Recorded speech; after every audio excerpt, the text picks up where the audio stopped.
زۆر باشە هەر لەسەر بابەتی کشانەوەی هێزەکانی ئەمریکا لە عێراق یاخودنا میوانێکمان هەیە لەگەڵ ئەو قسە و پرسی زیاتر دەکەین میوانەکەمان زۆر بەڕێز. فەیسەڵ ئێسترابادی باڵوێزی پێشووی عێراق لە نەتەوە یەکگرتوەکان و مامۆستای زانکۆ لە ئەمریکا ڕاستەوخۆ لە واشنگتۆنەوە لەگەڵماندایە. بەڕێز ئێسترابادی ئەم کاتتان باش، سپاس بۆ بەشداریکردنتان لەگەڵمان. بۆ خۆت باش دەزانی چەقی ململانەی ئێران و ئەمریکا عێراقا، ئایا عێراق بەم دۆخەوە بەرگەی کێشەیەکی ئاوا گەورە دەگرێت؟ وارتان باش، خوشحاڵم لەگەڵتانم فەیسەڵ ئێسترابادی. کێشەی عێراق هەوڵ دەدات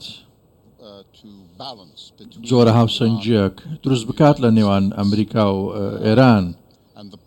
کێشەکەش ئەوەیە لە ئەنجامدانی ئەو کار ئەوەیە کە کێشەکە کەڵەکە بووە بەهۆی ئەو پرسانەی ئێران بە عێراقی دەبەستێتەوە یاخود هاوپەیمانەکانی لە ناو قوڵایی میلیشاکان و هێزە عێراقیەکان کە وەکو درێژە پێدان و برەپێدانی استراتیژەتی قوڵی ئێرانی دەبیندرێن.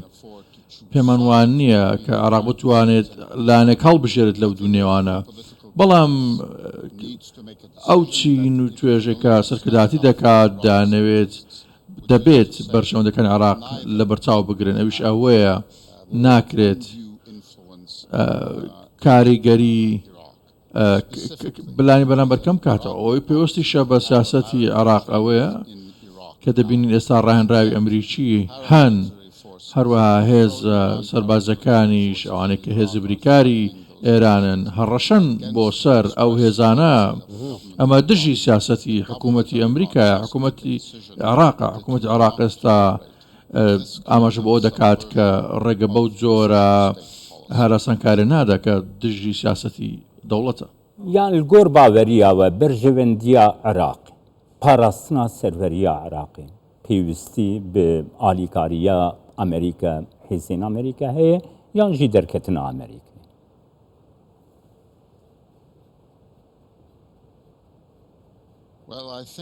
پێم وایە لە ماوەشی درێژ لە بەرژەوەندی عێراقە و دەوڵەتی عێراق لە لایەک کە پەیوەندی باشی لەگەڵ ئێران هەبێت. ئێران وڵاتێکی هاوسەیە، ئێمە ئابووری و پەیوەندی ئابووری و فەرهەنگیمان لەگەڵ ئێران هەیە.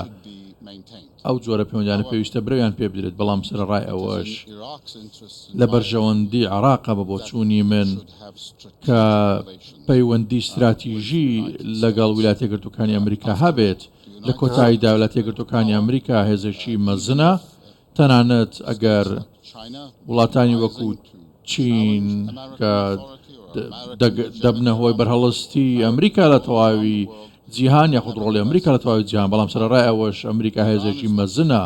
ئێران بەو شێوەیە نییە، بۆیە زۆر گرنگ و پێویستە لە بەرژەوەندی سیاسەتەکانی عێراقە کە پەیوەندی استراتیژی لەگەڵ ویلایەتە یەکگرتووەکانی ئەمریکا هەبێت، لە هەمان کات پەیوەندی فەرهەنگی و ئابووری خۆی لەگەڵ ئێران ڕابگرێت. ویلایەتە یەکگرتووەکانی ئەمریکا کە ئێستا بیرنەوتەکان و بەرژەوەندی نەوتی عێراق دەپارێزێت، عێراق ناتوانێت ئەو لایەنە استراتیژیەی خۆی لەگەڵ ویلایەتە یەکگرتووەکانی ئەمریکا تێک بدات. باش بەڕێز ئێسترابادی، بەڵام میلیشیاکانی عێراق هەڕەشای هێرشکردنە سەر هێزەکانی ئەمریکا دەکەن. ئەگەر ئەو هێرشە بەڕاست وەرگەڕا و ئەمریکاش کاردانەوەی توندی هەبوو بەرامبەریان، لەو حاڵەتەدا دۆخی ئەمنی سیاسی سەربازی لە عێراق بەرەو چۆ دەڕوات؟ ئەوە ترسی منە. ئەگەر عێراق بمبورە، ترسی من ئەوەیە ئەگەر ئێران و ویلایەتە یەکگرتووەکانی ئەمریکا ڕوبەڕوو ببنەوە لە گرشێکدا و عێراق تێوە بگلێت لەلایەنێک لەلایەنەکان، یەکێک لەو گۆڕەپانانە گۆڕەپانی عێراق دەبێت.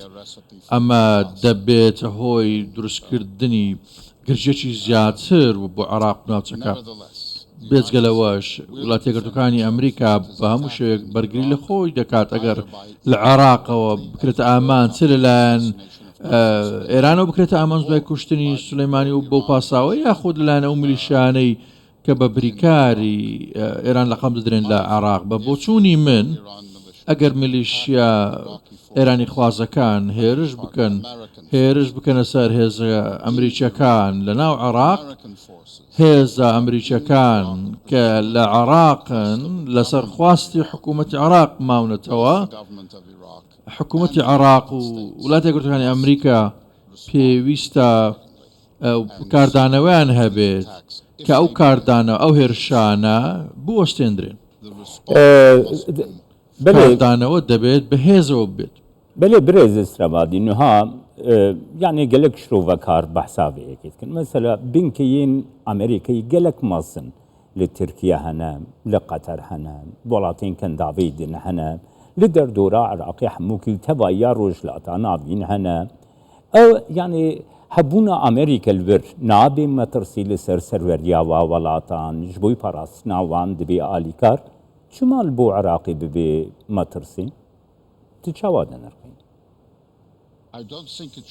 پێم وانە دەبێت بەو شێوەیە بێت بە بۆچوونی من هەڵەیە بۆ عێراق داوا لە وڵاتە یەکگرتووەکانی ئەمریکا بکات بکشێتەوە دوایین جار هێزەکانی ئەمریکا کشانەوە لە عێراق بە تەواوی ئەو کاتە بوو داعش بە تەواوی 1/3 خاچی عێراقی لە ماوەی چەند ڕۆژێک داگیر کرد ئێمە لە بەشێکی مەترسیداری جیهان دەژین داعش دەکرێت سەرقاڵی خۆڕەخستنەوە بێت لە بەرژەوەندیەک و پێویستی ئاسایشی نیشتیمانی عێراقا استراتیژیەتی خۆی و پەیوەندی استراتیژی لەگەڵ ئەمریکا بهێڵێتەوە پەرەی پێ بدا ئەگەر بەهۆی ئەمریکا نەبووایە دوای 2014 داعش کشتی پێ نەدەهێنرا لە 2017 بە ئەومان لە یاد نەچێت.